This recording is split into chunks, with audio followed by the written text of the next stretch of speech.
الحمد لله وحده والصلاة والسلام على من لا نبي بعده ولا رسول بعده ولا معصوم بعده ولا أمة بعد أمته. أما بعد فأعوذ بالله من الشيطان الرجيم. بسم الله الرحمن الرحيم. عسى الله أن يجعل بينكم وبين الذين عاديتم منهم مودة والله قدير والله غفور رحيم. وقال الله تبارك وتعالى في مقام آخر: لا يستوي منكم من أنفق من قبل الفتح وقاتل أولئك أعظم درجة من الذين أنفقوا من بعد وقاتلوا وكلا وعد الله الحسنى. قال النبي صلى الله عليه وسلم: من يرد الله به خيرا يفقهه في الدين وإنما أنا قاسم والله يعطي. وقال النبي صلى الله عليه وسلم: يا معاوية إن وليت أمرا فاتق الله واعدل، أو كما قال النبي صلى الله عليه وسلم: صدق الله العظيم وصدق رسوله النبي الكريم ونحن على ذلك لمن الشاهدين والشاكرين والحمد لله رب العالمين. انتہائی ادب و احترام کے ساتھ درود پاک پڑھ لیں. اللهم صل على محمد وعلى آل محمد كما صليت على إبراهيم وعلى آل إبراهيم إنك حميد مجيد. اللهم بارك على محمد وعلى آل محمد كما باركت على إبراهيم وعلى آل إبراهيم إنك حميد مجيد. حضرات علماء کرام، مجلس حرار اسلام یونٹ قاسم بیلا کے زیر اہتمام آج کا یہ عظیم الشان اجتماع مظلوم صحابی رسول امیر المؤمنین خلیفہ راشد و عادل سیدنا معاویہ بن ابو سفیان رضی اللہ تعالی عنہما کے حوالے سے انعقاد پذیر ہے. قائدین، آپ کے سامنے اس کی تمام تفصیلات بیان فرمائیں گے. حصول سعادت کے لیے چند گزارشات ہم مل بیٹھ کر کریں گے کہ قیامت کے دن ہمارا بھی نام حضرات صحابہ کرام کے عشاقان میں شامل ہو جائے اور ان کی شفاعت نصیب ہو جائے اور ان کے نام لیواؤں کی فہرست میں ہمارا بھی شامل نام ہو جائے. میں انتہائی شکر گزار ہوں یونٹ قاسم بیلا کے مخلص کارکنان کا، خصوصاً محترم بھائی سعید احمد انصاری، بھائی محمد عباس، مولانا محمد اسماعیل اور مولانا عبد الباسط صاحب، مسجد کے انتظامیہ اور کارکنان کا کہ آج الحمدللہ ملتان کی سطح پر یہ پہلا اجتماع ہے جس میں نام معاویہ رکھنے والوں کو اعزازات سے نوازا جائے گا۔ الحمدللہ ثم الحمدللہ ہمارے بزرگوں کا، ہمارے اکابر کا جو مشن تھا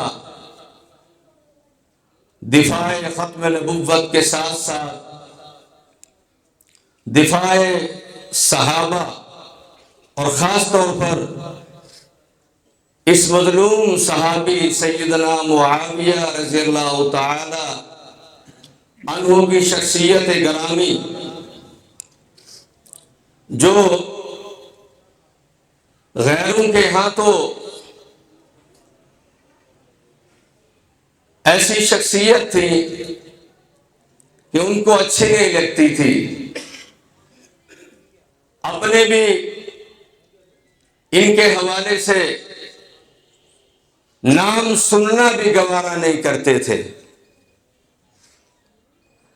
اس وقت ہمارے اکابر نے پرچم معاویہ کو بلند کیا، اور آج آپ دیکھیں گے کہ معاویہ نام کے حضرات یہاں موجود ہیں، اور انہوں نے اس مشن کو اپنی نسلوں میں منتقل کیا، اور یہ ان کا اخلاص تھا، مشن کے ساتھ وفاداری تھی کہ آج الحمدللہ دنیا کے کونے کونے میں نام معاویہ گونج رہا ہے اور سج دھج کے گونج رہا ہے الحمدللہ۔ اسی ملتان کے اندر جب حضرت امیر شریعت سید عطا اللہ شاہ صاحب بخاری رحمت اللہ علیہ کے جانشین امام اہل سنت سید ابو معاویہ ابو ذر بخاری سب کہے رحمہ اللہ تعالی نے 1961 میں جب پہلی مرتبہ یوم معاویہ منایا تو شاہ صاحب رحمت اللہ علیہ کو گرفتار کر لیا گیا اور جیل کے اندر بند کر دیا گیا اور پروگرام پر پابندی لگا دی گئی۔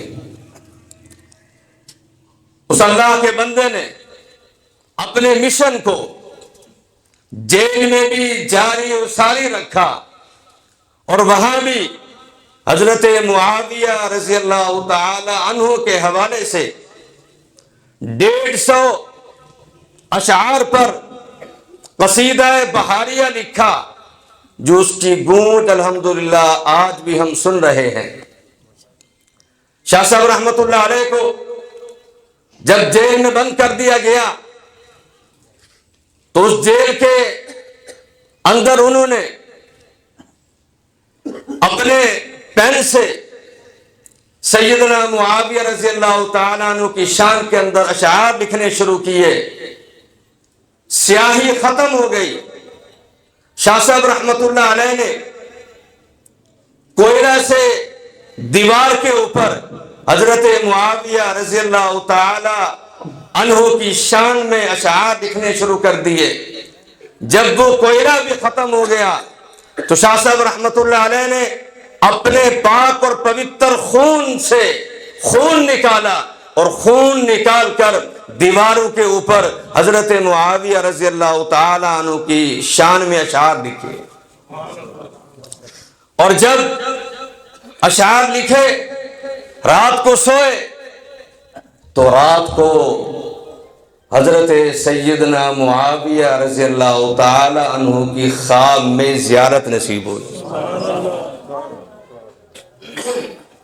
ابن امیر شریعت جرنیل حرار حضرت مولانا سید عطاء المؤمن شاہ صاحب نور اللہ مرقدہ فرماتے ہیں کہ میں جب صبح بھائی جان کو ملنے کے لیے گیا تو چہرے کا رنگ ہی کچھ اور تھا، چہرے کی حشاشت و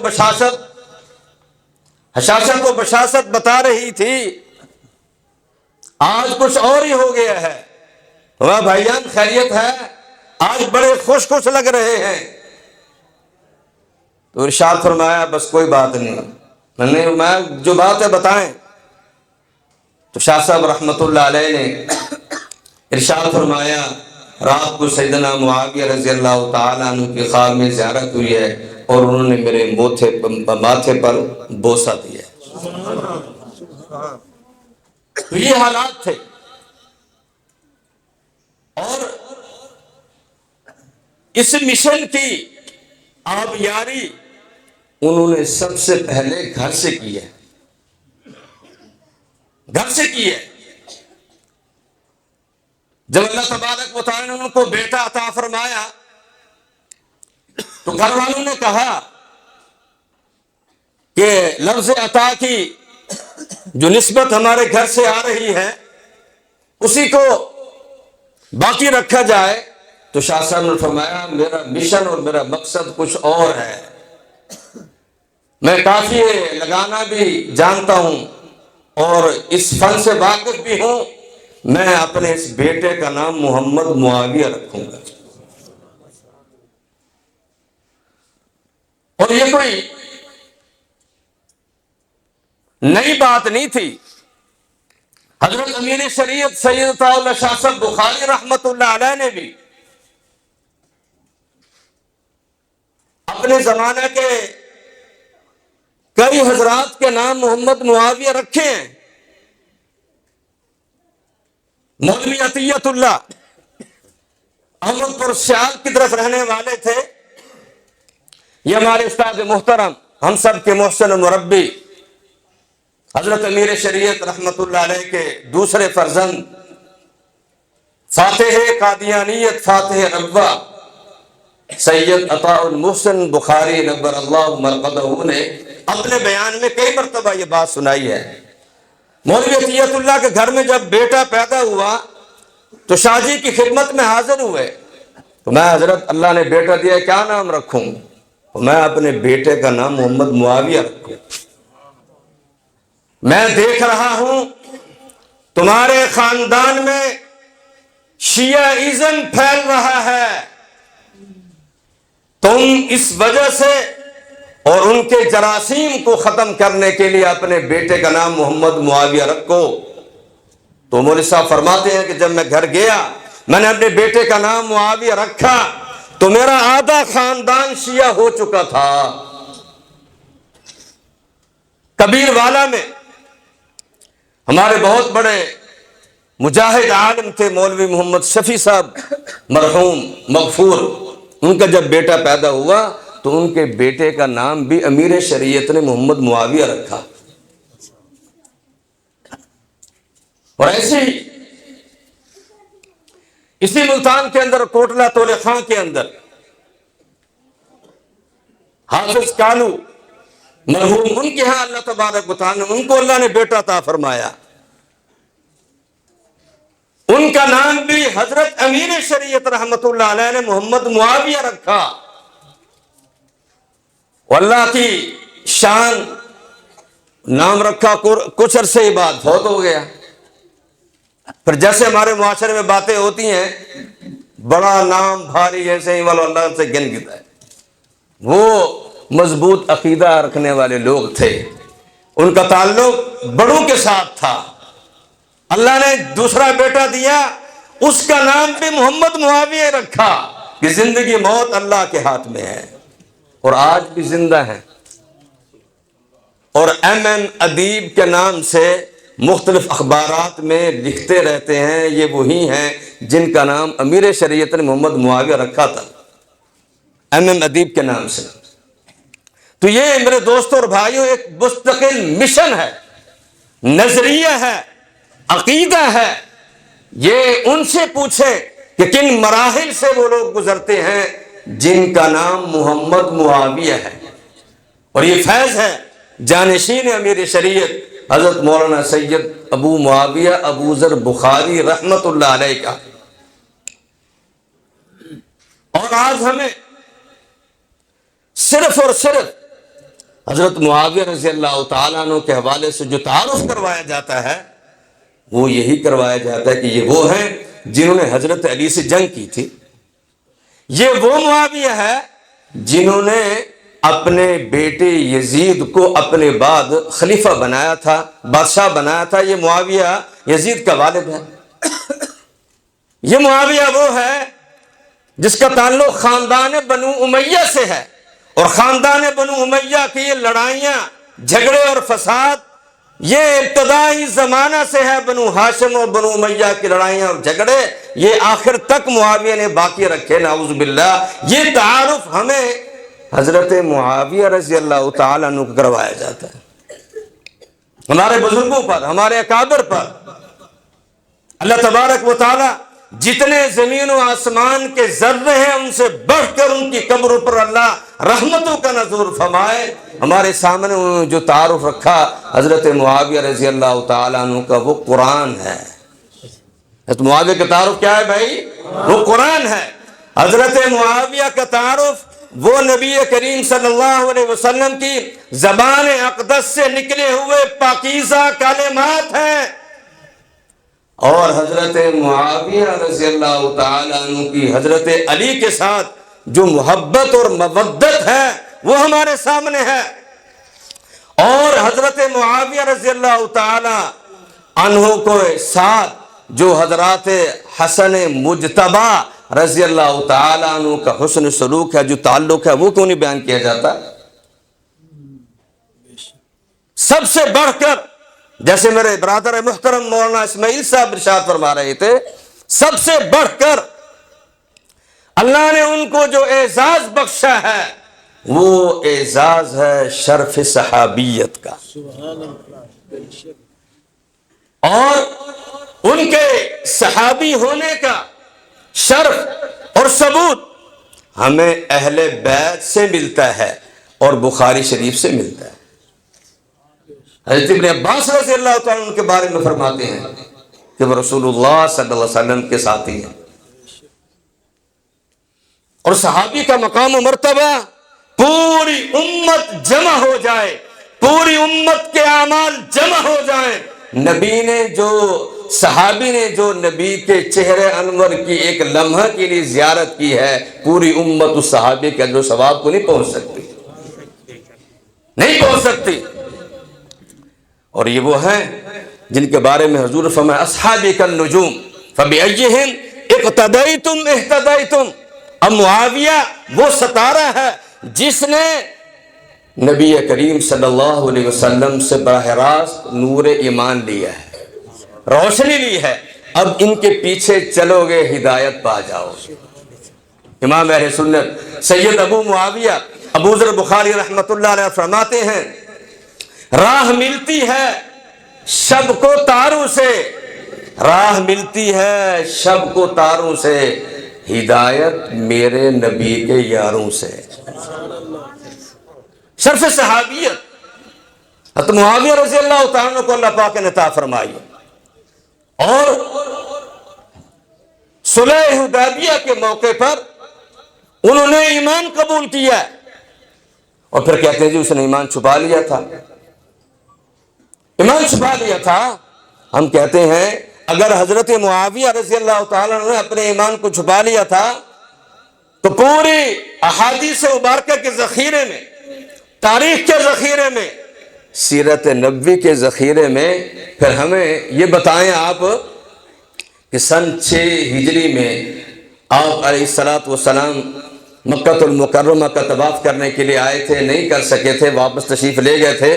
سن 7 ہجری میں جو آپ نے عمرۃ القضاء ادا فرمایا تھا، اس عمرۃ القضاء کے موقع پر جب آپ نے تمام احرام کے جتنے بھی ارکان تھے ان سے فارغ ہوئے تو حضرت معاویہ کے علاوہ کون تھا جس نے نبی کی حجامت کی؟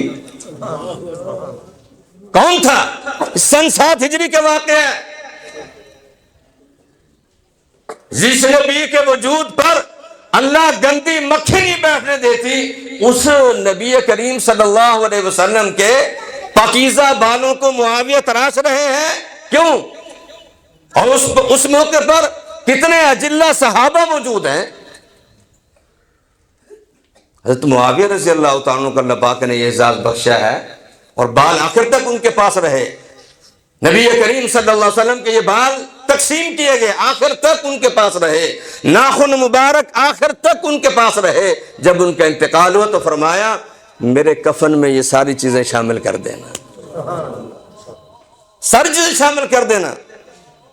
اور ہم نے یہ بات کہ بنو امیہ اور بنو ہاشم کی رقابتیں، دشمنیاں روز اول سے کہیں آخر تک رہیں. ہمارے کابر نے ہمیں اس حوالے سے جو بات پڑھائی اور سمجھائی ہے، اور وہ یہ ہے کہ اللہ نے پیشین گوئی فرمائی ہے، اللہ نے وعدہ کیا ہے اپنے نبی کریم صلی اللہ علیہ وسلم سے کہ اے میرے محبوب، آج جو لوگ آپ کے دشمن ہیں میں ایسا کرنے والا ہوں، اور میں پیشین گوئی کے طور پر یہ بات ارشاد فرماتا ہوں کہ ان قریب وہ آپ کے قدموں میں آپ کے غلام بن کر آنے والے ہیں. عسى الله أن يجعل بينكم وبين الذين عاديتم منهم مودة. اللہ تبارک و تعالی ارشاد فرماتے ہیں جن کی آج رقابتیں ہیں، عداوتیں ہیں، ان قریب میں ان کو محبتوں میں بدل دوں گا. یہ ابو سفیان جو تمام کے تمام غزوات میں نبی کریم صلی اللہ علیہ وسلم کے مقابلے میں تھا، اللہ تبارک و تعالی نے فتح مکہ کے موقع پر نبی کا غلام بنا دیا، غلام بنا دیا. اور آج ہمیں یہ کہا جاتا ہے کہ تم باتیں کرتے ہو، تم ایسا کرو کہ قیامت کے دن تم یزید کے دادا کے ساتھ کھڑا ہو جانا، تم یزید کی دادی کے ساتھ کھڑا ہو جانا، تم یزید کے ساتھ کھڑے ہو جانا، تم یزید کے ابا کے ساتھ کھڑے ہو جانا. ہم کہتے ہیں یہ تفریق تمہیں کس نے بتائی ہے؟ تفریق کس نے بتائی تمہیں؟ یہ فرق کرنے کا تمہیں اختیار کس نے دیا ہے؟ اللہ کے نبی نے سب کو جوڑ دیا، رحماء بینہم، سب کو جوڑ دیا. نبی کریم صلی اللہ علیہ وسلم نے سیدنا معاویہ رضی اللہ تعالی عنہ کی ہمشیر ام حبیبہ ان کے ساتھ نکاح فرمایا تو حضور کے گھر میں ام حبیبہ جب آ گئیں تو مومنوں کی ماں بن گئیں، ماں بن گئیں. اور وہ مقام و مرتبہ سیدہ ام حبیبہ کو اللہ نے عطا فرما دیا.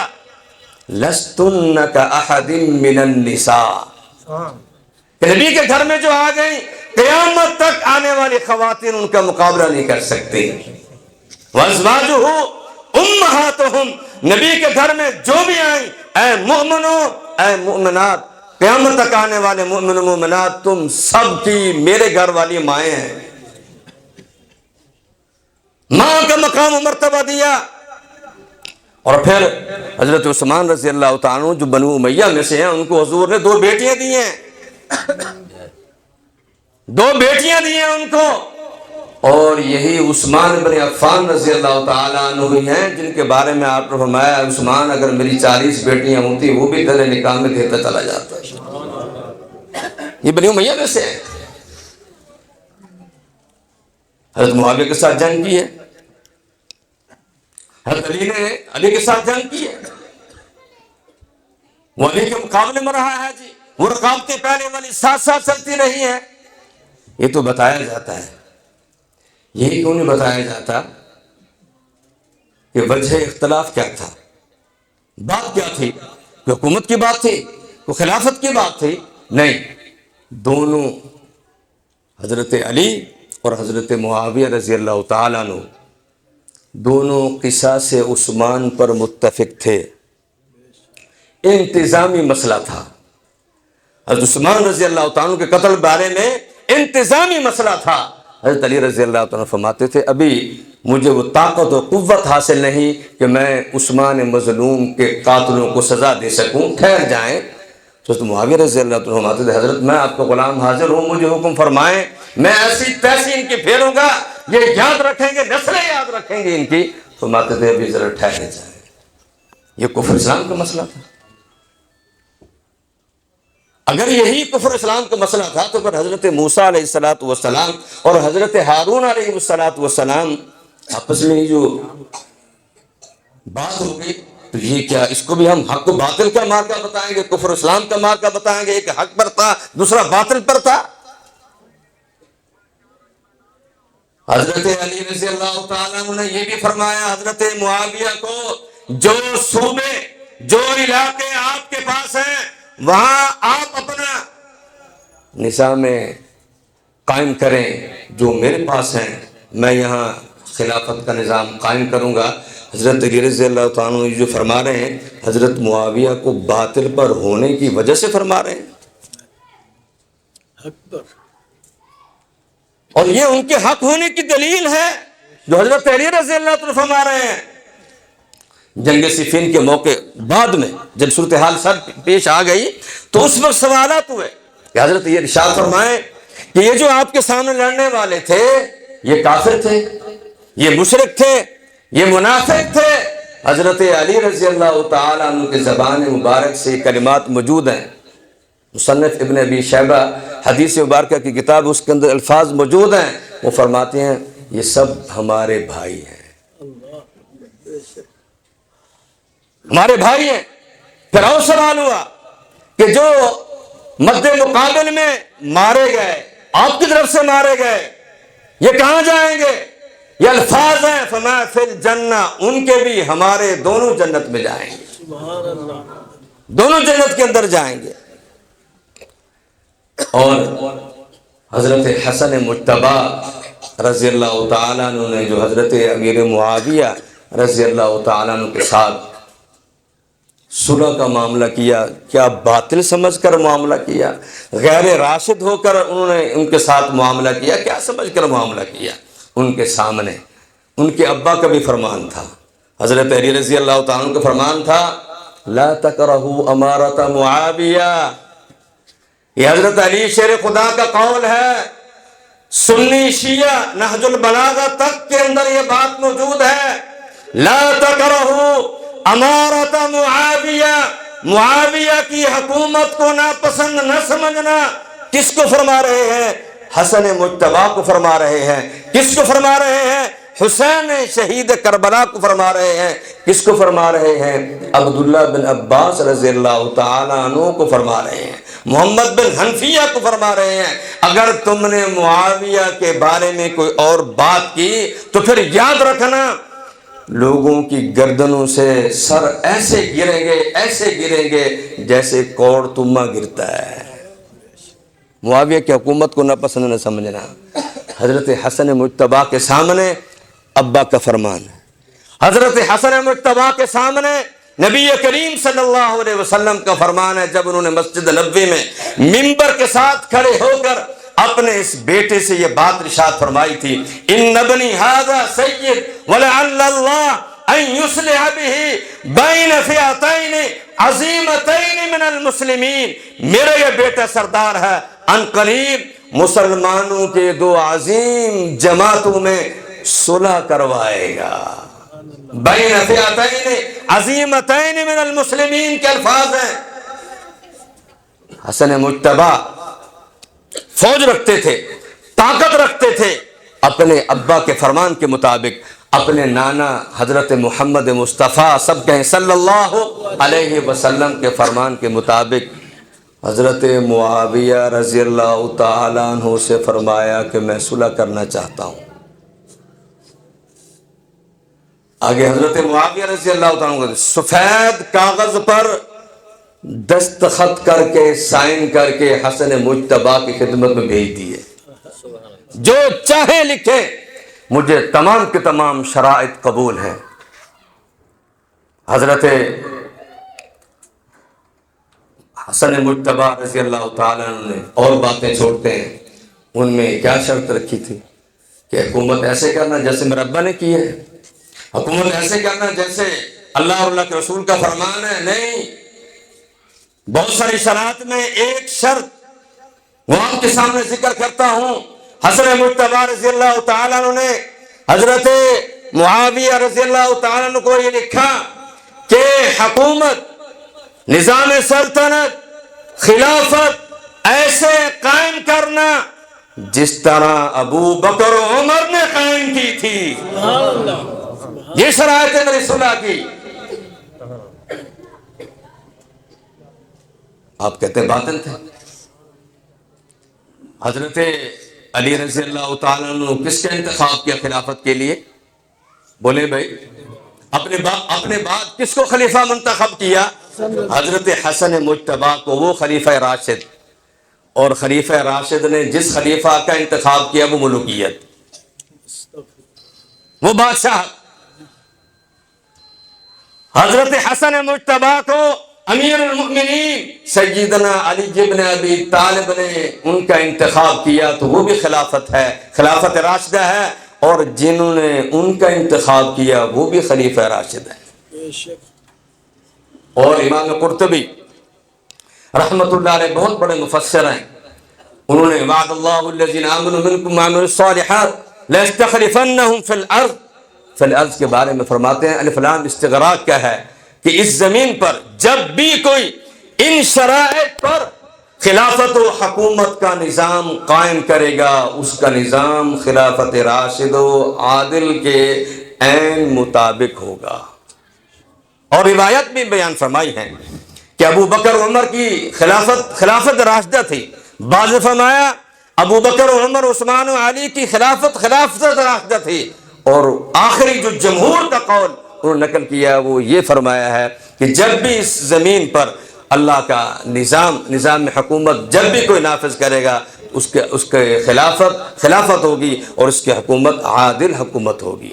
تو نبی کریم صلی اللہ علیہ وسلم نے حضرت معاویہ رضی اللہ تعالیٰ عنہ کے بارے میں بھی، جب حضرت معاویہ حضور صلی اللہ علیہ وسلم کو وضو فرما رہے تھے تو آپ نے اس خدمت کے صدقے میں حضرت معاویہ رضی اللہ تعالیٰ عنہ کو یہ ارشاد فرمایا، یا معاویہ ان ولیت امرا فاتق اللہ وعدل، اے معاویہ ایک زمانہ آئے گا کہ اللہ تبارک و تعالیٰ تجھے خلافت عطا فرمائیں گے، اور جب تجھے خلافت مل جائے تو کیا کرنا؟ حضرت امیر شریعت سید عطا اللہ شاہ صاحب بخاری رحمۃ اللہ علیہ تقویٰ کا معنی فرماتے تھے اللہ سے لحاظ رکھنا، کہ جو شخص لحاظ نہیں رکھتا وہ ڈرے گا کیا؟ تو میں معاویہ اللہ تجھے حکومت دیں گے، خلافت دیں گے، کیا کرنا؟ اللہ سے لحاظ رکھنا اور عدل و انصاف قائم کرنا۔ حضرت معاویہ رضی اللہ عنہ فرماتے ہیں جب حضور نے فرمایا میں نے یقین کر لیا اب اللہ مجھے خلافت دیں گے، یقین کر لیا اب اللہ مجھے خلافت دیں گے، تو یہ سارا خاندان حضرت معاویہ رضی اللہ تعالیٰ عنہ کاتب وحی، اور ابھی جیسے مولانا فرما رہے تھے غزوہ تبوک کے اندر، غزوہ حنین کے اندر، اور غزوہ طائف کے اندر، اور یرموک کے اندر، یہ سب موجود ہیں۔ حضرت ابو سفیان بھی موجود ہے۔ ابو سفیان کے بڑے بیٹے تھے یزید، کیا نام تھا ان کا؟ وہ صحابی ہیں۔ حضرت معاویہ رضی اللہ تعالیٰ عنہ سے پہلے شام کے گورنر حضرت عمر بن خطاب کے زمانہ میں ابو سفیان کے بڑے بیٹے یزید تھے شام کے گورنر۔ جب ان کا انتقال ہوا تو حضرت عمر بن خطاب رضی اللہ تعالیٰ ابو سفیان کی خدمت میں حاضر ہوئے، تعزیت کی، تو ابو سفیان رضی اللہ تعالیٰ نے یہ عرض کی حضرت اس کے بعد اب خلیفہ اور وہاں گورنر کون بنے گا؟ میں آپ کے بیٹا معاویہ بنے گا، کسی سے بھی پوچھ لیں، معاویہ بنے گا۔ تو یہ سارا خاندان ہے، اللہ پاک نے بڑا نوازا ہے ان کو۔ ان کی والدہ ہند رضی اللہ تعالیٰ عنہ جب یہ بھی فتح مکہ کے موقع پر مسلمان ہوتی ہیں، جب یہ مسلمان ہوتی ہیں تو اپنے دل کی بات کھول کر نبی کریم صلی اللہ علیہ وسلم سے عرض کرتے ہیں یا رسول اللہ صلی اللہ علیہ وسلم، ایک زمانہ تھا آپ اور آپ کا خاندان مجھے مبغوض ترین تھا، اور آج اللہ نے مجھے ایمان کی دولت عطا فرمائی ہے، آپ اور آپ کا خاندان میرے ہاں محبوب ترین ہے۔ نبی کریم صلی اللہ علیہ وسلم نے قسم اٹھائی، میں ہندہ ساس بھی تو تھی نا، ماں بھی تو تھی، کہ آج جس طرح آپ یہ بات فرما رہی ہیں کہ مجھے آپ اور آپ کا خاندان عزیز ترین ہے، اللہ کی قسم مجھے بھی تمہارا خاندان عزیز ترین ہیں، اللہ تمہاری عزتوں میں اضافہ فرمائے۔ نبی کی دعا ہے الحمدللہ ہمارے ساتھ جو بھی حضرت معاویہ اور خاندان معاویہ کا پرچم بلند کیے ہوئے ہیں، اللہ آپ سب کو بہت زیادہ جزائے خیر عطا فرمائے۔ یہ معروضات تھیں، اللہ تبارک و تعالیٰ ان کو ہمارے اکابر کے لیے صدقہ جاریہ بنائے۔